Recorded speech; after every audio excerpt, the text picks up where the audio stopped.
ourselves a Deadlock patch note. So Deadlock patched the game Friday, a couple hours after we stopped streaming, basically. On the old July 4th, I do believe it was. We did a little half day. And they came out with a nice big balance patch. Not really a content patch. Not a lot of new stuff in the game from this patch. Just very little on that front. But very big in terms of balancing the actual game. As per usual, I don't do these patch notes reviews until after I've gotten to play for a day on the patch. So that way I can have more of an informed opinion about certain things in the patch and whether or not they're good or bad or if it affects the game a lot or a little or whatever, right? So, starting off here, bullet cycle time for all heroes increased by 5%, effectively reducing gun DPS globally by 5%. Spirit bonus based on souls spent in the tree is increased by 25%. Ability based on AP bonus damage reduced by minus 8%. Spirit gain from leveling reduced by 1.25 to 1.1. Ultimate cooldowns increased by 10% across the board. So right off the bat, in general, gun does a little bit less damage. Spirit hits about the same throughout most of the game, but then scales better into the late game is basically the gist of that. Bullet damage, I promise you, is still very good. Bullet damage didn't go anywhere. Games are it's not like you're going to see full spirit teams running in your games and ruining everything, but characters like Grey Talon are a little bit more viable now that they actually scale a little bit later into the game, and it doesn't just become a game of like guys shoot you 4 times in the head and you hit them with 4 arrows and you do nothing. So it's still, in my opinion, a lot easier to build against spirit damage, which is still kind of affecting the meta, but I do think it's closer to even, although I would lean it probably right now 60-40 gun compared to beforehand. It was like, 80-20? So definitely closer to even. 300 soul boons now give AP instead of ability lock. 600 soul boon now gives ability lock instead of AP. Basically, this just means it now takes until level 2 to unlock your second ability. So you need that full second wave to unlock your second ability. And from our games today, I do believe if you lose a single minion to a steal, I think you don't get the level until the third wave. I believe that happened to us today. So you have to keep that in mind. Well, small neutral camp bounty increase, so you get a little bit more farm for doing that. Zipline after taking the base, they're a little bit faster. The ramp up time doesn't take quite as long. Zip your ass right back. Rejuve bonus duration change. So now it's 3, 4, and 5, depending on how many times good old mid-boss has died. What else is important here? Mid-boss is a lot tankier. Quite a bit tankier. Very noticeable now. If your draft does not get a gun hyper carry, mid-boss is unironically difficult to kill. It just takes forever. So if you get screwed on the draft, which is entirely out of your control, but that's the way that it goes. And if you don't have a haze or a wraith or a whatever that can bullet damage gun it down, it actually takes a really long time to kill. So having at least 1, if not 2 hyper carries on your team is still so important to actually kill the mid boss, not to mention the split pushing that is super powerful right now. Ivy is the bane of my existence. The mid boss warning does play a little bit earlier, so you got a little bit more time combined with the fact that it takes longer to kill. Your team can basically always get to mid boss right now. Unless it's like a crazy snowball situation. The Rejuve drop duration has been reduced from 8 seconds to 7 seconds, so that thing drops fast. You got to be ready to punch. Resistance from abilities has been changed a little bit. All you need to know is mid-boss is way harder to kill. Walker resistances are reduced. Guardian base resistances from 40 up to 60. Decays, yep, total bounty has been reduced. So this is basically a giant section that says the gold has been reduced. So you don't get 10 million XP anymore from killing the objectives. You still get a good amount of XP, but it has helped quite a bit with the snowball. Most of my games today, I would say, were quite a bit closer. Not obviously every game, but honestly, most of my games today that were snowball were clear draft diffs. So it does seem to be getting better in terms of the actual map pressure and giving too many souls to one team or the other. So that is definitely going in the right direction. Comeback values now roughly 25% stronger, but that was already in the game from earlier, but that is still true. Fix some various bug fixes. All of these changes, honestly, are great. Gun does slightly less damage. Spirit does slightly more damage. Mid-boss slightly tankier. You get a warning slightly earlier. You get less souls from the Guardians and the Walkers and all that stuff. Very strong. Like, the overall game patch right there is actually feeling pretty good. So, I mean, if they put a draft in this game, dude, let me tell you, I'd be full mast. I would just boing. It'd be crazy how good the game would be. All right, rest no shot heal got increased a little bit. Split shot duration has been increased. Cooldown has been reduced. Weakening headshot no longer has 3-second cooldown. So a striker fire rate reduced. All of these balance changes are none of them are too crazy. Toxic got a decent nerf. 15% harder on the build-up. That's not bad. That's a decent little nerf to it. Express Shot got a big one with the Kinetic Carbine. So, basically, it was bugged on Paradox, and it was hitting for way harder than it was supposed to. So, the one-shot Express Shot build on Paradox has been pretty severely reduced.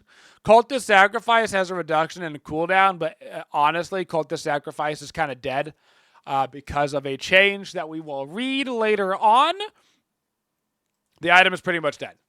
Monster Hunter rounds, still good. If you're a gun character for clearing things super fast. Cultist, pretty well dead. Ricochet fire rate slightly reduced and no longer bounces off of objectives. Decent nerf to Ricochet. It means that if you're doing like a mid-boss fight, you can't just shoot at the mid-boss, right? To get like INFERNUS bleed on everybody and stuff. So that's actually a decent nerf to Ricochet. A little bit more skill-based now, which is good. Spellslinger only activates while in combat is also a very big nerf. So you can't keep Spellslinger fully stacked while you're just running around the map. That's a particularly big nerf to Geist, who used to be able to just pop her 3 every like 7 seconds and just keep it up and her Berserker up all the time. So big nerf on the weapon items. Spellslinger got nerfed decently hard. Ricochet specifically really for INFERNUS above all else. And then Toxic Bullets. Honestly, all of those changes kind of aimed at INFERNUS as well as a little bit of Geist as well. Moving into Vitality items, Melee Lifesteal now has double cooldown when triggered via light melee. Rebuttal gives you slightly more back. Weapon Shielding move speed bonus increased to 1.5. Cooldown reduced. Spirit Shielding movement increase. Spirit Shielding cooldown reduced. Guardian Ward buff increase. Reactive Barrier Spirit Resist increase. The best, most underrated items in the game are Weapon Shielding, Spirit Shielding, and Reactive Barrier. Those 3 items, I promise you, you are not buying enough of.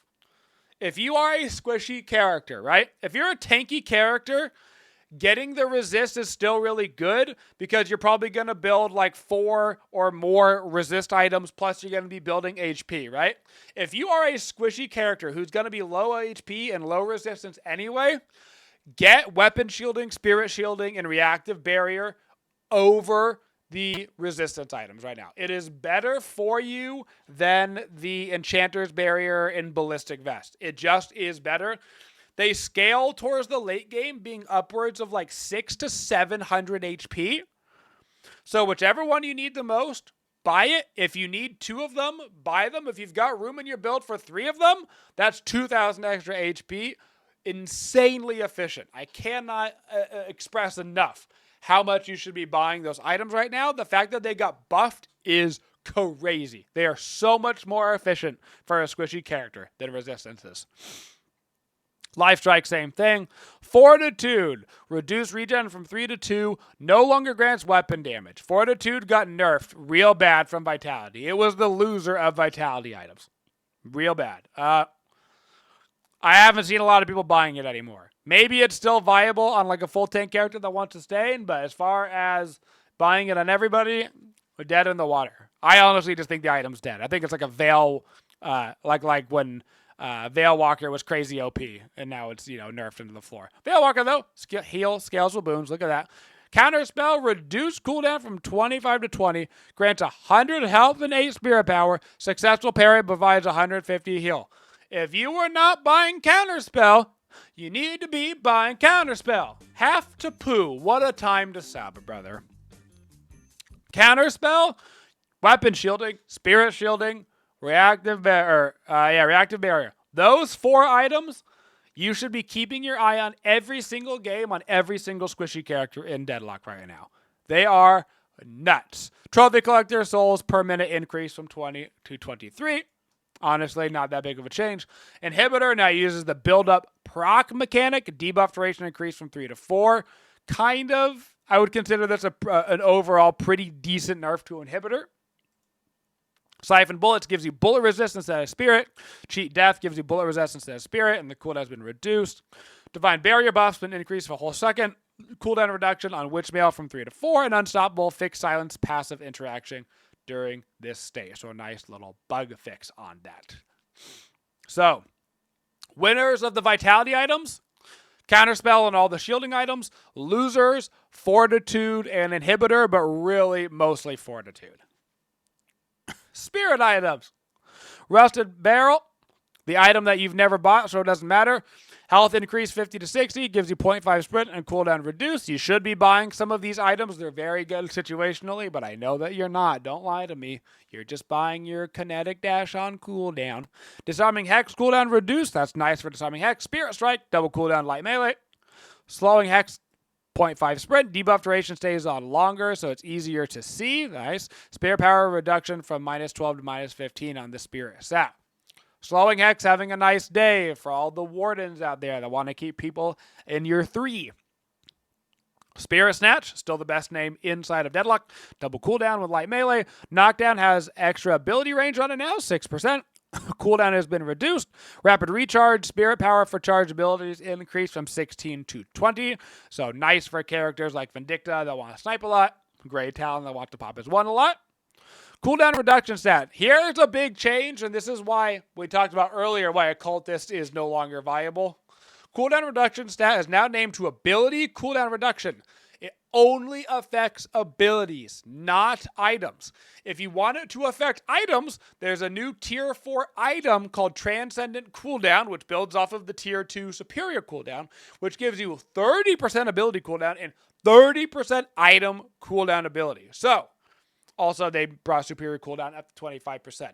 So if you were somebody that was buying the Tier 2 cooldown in order to get the item cooldowns down so you could spam Occultist, things like that, big nerf on that front. But if you're a character like Pocket or like Lash who might end up with a lot of active slots, who wants to use them very often, your leaps, your cold fronts, all of that stuff, you're going to be buying this new tier 4 item, and it's really strong, and it's actually kind of a buff for you at the later stages of the game. It takes you a little bit longer to actually build into it because it's a tier 4, so it's 6,000 instead of the 3,000, but genuinely very helpful in that ultra late game. Plus, you get a little bit of extra ability cooldown. So, very strong item. You should be adding it into most of your spirit builds. I'm buying it on Lash, Pocket, Grey Talon. You get the theme here. Moving on, Boundless Spirit. Percentage spirit bonus increase from 13 to 15%. You were probably already buying Boundless Spirit every game as a spirit character, but now you're going to be buying it even earlier in the match. I have started buying it quite early. Not like one of your first items or anything, but definitely when you're only like 5 or 6 items into the build, getting this all the way leveled up because it's a 6,000 item, it gives you so much spirit right off the bat, but then now you're getting that bonus percent on top. 15% is a lot of percent of bonus damage, and the spike is crazy on your damage. So try to get that going earlier than later. For sure, I mean a whole item or 2 earlier than you were buying it before. Vortex Web gives you a little sprint. Capture radius a little bit bigger. Nice for somebody that wants to use that. You might use it on like a supportive Vindicta build. You might use it on a Lash build to get a big combo off, stuff like that. E-Shift cooldown reduced by 2 seconds. Movement speed while channeling increased from 3.5 to 4. So, big winners and losers here. cooldown rework the characters that were already building it for the late game and not necessarily for the early game. Those are the winners. The losers are the people that wanted to use it to use things like a cultist for their farm. Those are the losers. Onward into the hero changes. Abram shoulder charge T3, minus 18 to minus 22. Resilience T3 from plus 6 to plus 7. Abram seems to be exactly the same as last patch. Infernus, bullets damage growth per boon reduced from 0.16 to 0.12. Afterburn DPS reduced by 13% and affected by the global reductions as well, so the total is larger than this. Afterburn spirit scaling increased from 0.56 to 0.66, so if you build a little bit more spirit, you get more rewarded. Flame Dash T2 DPS reduced by 10%. Flame Dash spirit power increased from 0.7 to 0.8. Now, I've only played for 1 day, so this is not the end-all, be-all of judgments. If you ask me in a week after I have more time on the patch, maybe I'll change my thought process. Infernus, to me, seems to have been kicked in the ass in a good way. He went from being top 3 characters in the game, very arguably the number 1 character in the game, to, I hate to say it, he might be balanced right now. He might be like middle of A tier. Still good, still viable, but actually factually balanced compared to just put head on keyboard and roll it around for a little bit. So, really nice playing against Infernus in this patch and not immediately feeling like the game is over. So that's nice. Ivy bullet growth reduced from 0.16 to 0.15. No longer ignores the shooting speed penalty. Watcher's Covenant grants shooting speed benefit to you and your tethered ally. Ivy's still really good right now. The top end Ivy players are really embracing split pushing even more than usual. And they were already embracing it a lot.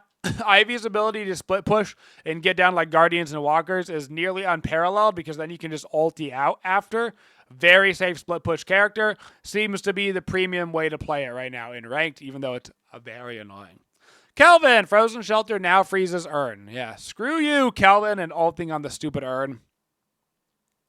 Lady Geist, base bullet damage reduced 23 to 21. Essence Bomb, nailed it first try, fixed it in post. Arming time increased, so it takes a little bit longer to explode. Malice health cost is a little bit more, so you can't spam it quite as often. Tier 2 changed from plus 30 damage, 7 amp, to 30 damage, 4 blood shards. Tier 3 changed from 6 blood shards to 7% damage amp. So pretty decent nerfs all right here, and they reduced the ulti range again. Lady Geist getting hit again. Lady Geist, much like Infernus, was at the top of the mountain. She has been brought down pretty significantly. I haven't got to play any Geist today, but I do imagine that Geist is faring slightly better than Infernus after the nerfs. She's probably slightly better than him at this point, but definitely a heavy-handed hit at Geist as well, who, to be fair, did need it because she was over the top. Lash flog range reduced by 5 meters and ground strike height damage reduced from 3.3 to 5. So you got to be a little bit more accurate with the ground strike, and you can't quite flog from all the way down the lane. Now it's only halfway down the lane. Lash's flog is still strong. Overall, I actually think the Lash has gotten buffed from this patch. A lot of times on Lash, on your power spike, you find that you can do like 80% of somebody's health, but not 100%. But now that spirit damage is getting kicked up a notch, it actually helped him a lot. I think the Lash has been a big winner of this patch. McGinnis, your medicinal sphincter now comes out faster. I love that. I love a nice popping out sphincter. Heavy barrage DPS increased by 6%. Fix some bugs with the turrets, and health per boon increased from 52 to 56. McGinnis seems to be about the same as she was before. No big changes to her, honestly. Mirage, lovely big gun nerf here. Mark only has a range limit application of 45 meters. Praise be, Hitler is dead. He can't just AFK, shoot you in the head from all the way down the lane and get his stupid stacks. 45 meters is still a very long way, It's still a very long way. Keep it in mind with Lash. Lash's was 25, and his is 45. But still, he can't do it all the way down the lane. He actually has to be in a relative range to you, which counts for something. Honestly, I saw a lot less Mirages today, which is nice. I accept this.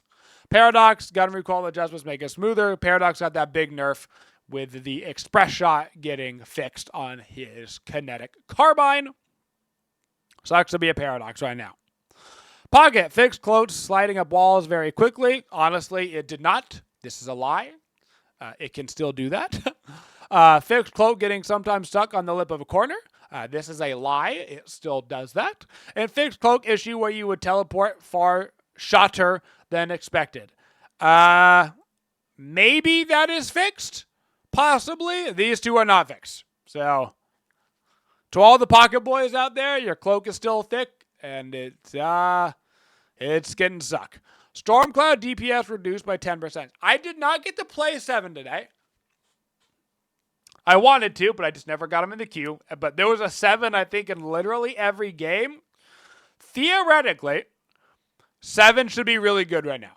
Because a lot of the other carries got their bullet damage nerfed heavily, and because 7's damage is not entirely, but mostly based around his spirit damage, it means that he should be able to rock like the build that we have up for 7. If you type in Incon on 7 builds, we have a build that's basically based around his surge on his 3 for the most of the damage, and then using a couple of things like attack speed, like burst fire.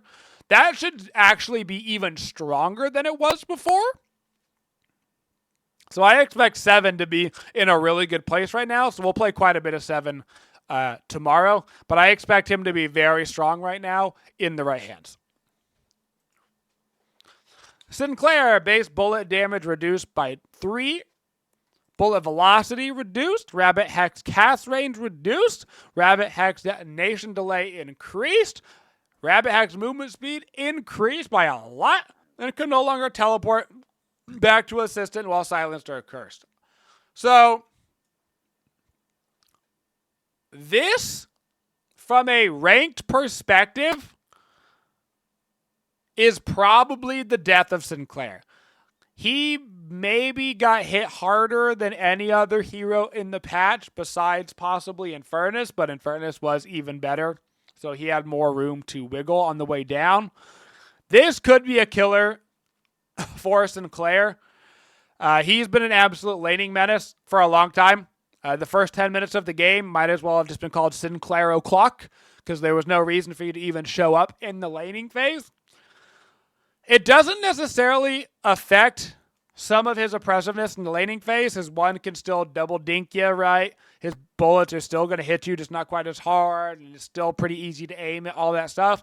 But as you transition into the late game, Sinclair kind of becomes a Rabbit 1 trick outside of stealing a big ulti like a Dynamo ult or something and being able to double do the Rabbit Hex, but a smaller cast range with an easier to get out delay, and then your Rabbit is actually faster.